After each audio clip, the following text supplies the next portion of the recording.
بسم اللہ الرحمن الرحیم السلام علیکم ورحمۃ اللہ وبرکاتہ۔ احباب گرامی قدر، آج ہم سورۃ البقرہ کے دوسرے رکوع کی تفسیر آپ کے سامنے پیش کرنے کی سعادت حاصل کریں گے۔ پچھلے درس میں متقین اور کفار کے ذکر کے بعد اب ان بدنصیب منافقوں کا حال بیان ہو رہا ہے جو حق کو قبول کرنے میں جھوٹ، مکر اور فریب سے کام لیتے تھے۔ منافقین کئی بیماریوں میں مبتلا تھے۔ ان کی پہلی بیماری کیا تھی؟ جھوٹا دعویٰ کرنا۔ اللہ رب العزت نے ارشاد فرمایا وَمِنَ النَّاسِ مَن يَقُولُ آمَنَّا بِاللَّهِ وَبِالْيَوْمِ الْآخِرِ وَمَا هُمْ بِمُؤْمِنِينَ کہ کچھ لوگ یعنی کچھ منافقین جھوٹے دعوے کرتے ہیں، جھوٹے نعرے لگاتے ہیں کہ ہم مومن ہیں، حالانکہ در حقیقت مومن نہیں۔ جھوٹے نعروں، جھوٹے دعووں سے اور اپنے آپ کو مسلمان ظاہر کر کے شاید وہ سمجھ رہے ہوں گے کہ ہم خدائی گرفت سے بچ گئے اور ہم نے اللہ تعالیٰ اور مسلمانوں کو دھوکہ دے دیا ہے، حالانکہ حقیقت یہ ہے کہ وہ اپنے آپ کو دھوکہ دے رہے ہیں اور اس دھوکے کا انجام خود انہی کے حق میں بہت برا ہوگا۔ منافقین کی دوسری بیماری کیا ہے؟ روحانی امراض۔ ارشاد فرمایا فی قلوبہم مرض فزادہم اللہ مرضا ولہم عذاب علیم بما کانوا یکذبون۔ یہ منافق روحانی طور پر بیمار ہیں، اپنے اختیار سے ایمان نہیں لاتے، اس باطنی ضد کے نتیجے میں اللہ نے ان کو ایمان کی توفیق سے محروم کر دیا۔ ایمان اور پیغمبر خدا صلی اللہ علیہ وسلم کے خلاف ان کا باطنی بغض اور نفاق کی یہ بیماری بڑھتی جا رہی ہے۔ منافقین کی تیسری بیماری کیا ہے؟ الٹے دماغ ہے۔ اللہ رب العزت نے ارشاد فرمایا وَإِذَا قِيلَ لَهُمْ لَا تُفْسِدُوا فِي الْأَرْضِ قَالُوا إِنَّمَا نَحْنُ مُصْلِحُونَ أَلَا إِنَّهُمْ هُمُ الْمُفْسِدُونَ وَلَكِنْ لَا يَشْعُرُونَ۔ منافقین کی تیسری بیماری یہ ہے کہ ان کی سمجھ بھی کام نہیں کرتی، ان کے فہم میں انعکاس ہے، ان کی سمجھ الٹی ہے۔ ان سے جب کہا جاتا ہے کہ فساد نہ کرو تو یہ کہتے ہیں کہ ہم تو اصلاح کر رہے ہیں۔ منافقین کی چوتھی بیماری کیا ہے؟ سفاہت اور بے ادبی ہے۔ اللہ رب العزت نے ارشاد فرمایا وَإِذَا قِيلَ لَهُمْ آمِنُوا كَمَا آمَنَ النَّاسُ قَالُوا أَنُؤْمِنُ كَمَا آمَنَ السُّفَهَاءُ أَلَا إِنَّهُمْ هُمُ السُّفَهَاءُ وَلَكِنْ لَا يَعْلَمُونَ۔ ان کی چوتھی بیماری کیا ہے؟ نیک لوگوں کو برا بھلا کہنا اور انہیں سب و شتم کرنا۔ جب ان سے کہا جاتا ہے کہ آمنو کما آمن الناس، دیگر لوگوں کی طرح ایمان لاؤ، تو کہتے ہیں کہ قالوا انؤمن کما آمن السفہاء، کہ وہ لوگ تو نعوذ باللہ بے وقوف ہیں، انہیں گالیاں بکتے ہیں۔ الا انہم هم السفہاء ولکن لا یعلمون، حقیقت تو یہ ہے کہ یہ لوگ خود بے وقوف ہیں۔ پانچویں بیماری کیا ہے منافقین کی؟ وہ ہے دو رخی پالیسی۔ وَإِذَا لَقُوا الَّذِينَ آمَنُوا قَالُوا آمَنَّا وَإِذَا خَلَوْا إِلَىٰ شَيَاطِينِهِمْ قَالُوا إِنَّا مَعَكُمْ إِنَّمَا نَحْنُ مُسْتَهْزِئُونَ اللَّهُ يَسْتَهْزِئُ بِهِمْ وَيَمُدُّهُمْ فِي طُغْيَانِهِمْ يَعْمَهُونَ۔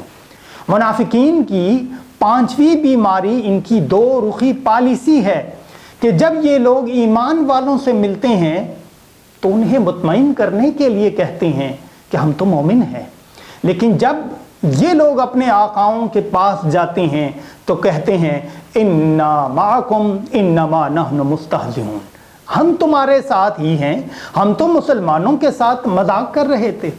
فرمایا کہ منافقین یہ سمجھتے ہیں کہ اس طرح ہم مسلمانوں کو ہی بے وقوف بنا رہے ہیں، حالانکہ حقیقت یہ ہے کہ یہ لوگ خود بے وقوف بنے ہوئے ہیں۔ اللہ تعالیٰ نے ان کے استہزاء کا سامان یہ فرمایا کہ انہیں ڈھیل دے دی۔ اسی طرح یہ اپنی سرکشی اور گناہوں میں آگے بڑھتے جا رہے ہیں، جرم کی سنگینی پر خوب پکڑے جائیں گے۔ اگلی آیت میں اللہ رب العزت نے ارشاد فرمایا اولئک الذین اشتروا الضلالۃ بالہدی فما ربحت تجارتہم وما کانوا مہتدین۔ فرمایا کہ منافقین نے اسلام اور اس کے معاملات کو قریب سے دیکھنے کے باوجود دنیاوی مفادات کے لیے اسلام پر کفر کو ترجیح دی، ہدایت کے بدلے گمراہی خرید کر بڑے گھاٹے کا سودا کیا۔ انہیں اپنے نفع و نقصان کا بھی ادراک نہ ہو سکا۔ مثلہم کمثل الذی استوقد نارا فلما اضاءت ما حولہ ذہب اللہ بنورہم وترکہم فی ظلمات لا یبصرون صم بکم عمی فہم لا یرجعون۔ منافقین کی دو اقسام ہیں۔ ایک تو وہ لوگ جو اپنی کفر پر جمے ہوئے تھے، اسلام اور ایمان سے انہیں کوئی واسطہ نہ تھا، تاہم اپنی دنیاوی مفادات کی خاطر اسلام کا راگ الاپتے تھے۔ جبکہ کچھ ایسے بھی تھے جو کبھی دل سے ارادہ کرتے تھے کہ مسلمان ہو جانا چاہیے، لیکن پھر دنیاوی اغراض کی وجہ سے گو مگو اور متذبذب رہتے تھے، دل سے ایمان نہیں لاتے تھے۔ قرآن نے ان آیات میں پہلی مثال ان منافقین کی بیان فرمائی جنہوں نے حق دیکھا اور پہچان کر بھی قبول نہ کیا۔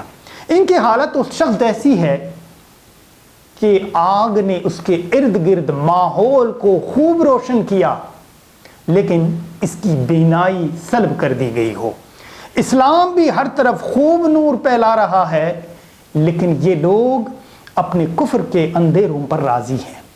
دوسری مثال ان منافقین کی یہ بیان کی گئی ہیں جو متردد ہیں، ان منافقین کی بیان کی گئی جو متردد ہیں، کبھی دل سے حق قبول کرنے کا ارادہ کرتے ہیں اور کبھی مفادات کی خاطر پیچھے ہٹ جاتے ہیں۔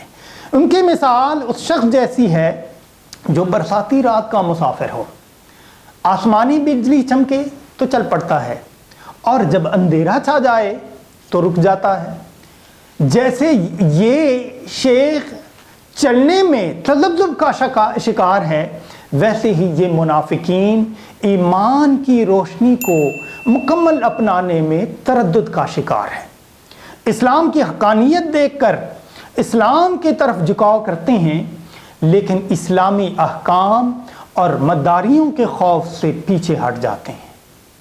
منافقین کی ان 5 کمزوریوں کو سمجھانے اور ان کی حالت پر 2 مثالیں دیتے ہوئے اللہ تعالیٰ نے یہ پیغام دیا کہ تم اہل تب بنو گے جب تم متقی بنو، اور اپنی حیثیت اور پوزیشن واضح کر لو، اور اپنے گریبان میں ہر بندہ جانک لے کہ تمہارا تعلق ان 3 جماعتوں میں کس جماعت کے ساتھ ہے۔ تم متقین میں سے ہو یا کافروں میں سے ہو یا منافقین میں سے ہو۔ اگر کافروں میں سے نہیں تو شکر کرو، پھر دیکھو کہ منافقین میں سے تو نہیں ہو۔ کیا منافقین کی مذکورہ بالا بیماریاں تمہارے اندر تو نہیں ہیں؟ اس لیے اپنے آپ میں متقین والے اوصاف پیدا کرو، کافروں اور منافقین کی عادات اور اوصاف سے اپنے آپ کو بچا کر رکھو۔ اللہ کریم کفار اور منافقین کے شر سے ہمیں محفوظ رکھے اور متقین کی سنگت نصیب فرمائے۔ انشاءاللہ اگلے لیکچر میں ہم سورۃ البقرہ کے رکوع نمبر 3 کی تفسیر آپ کے سامنے پیش کریں گے۔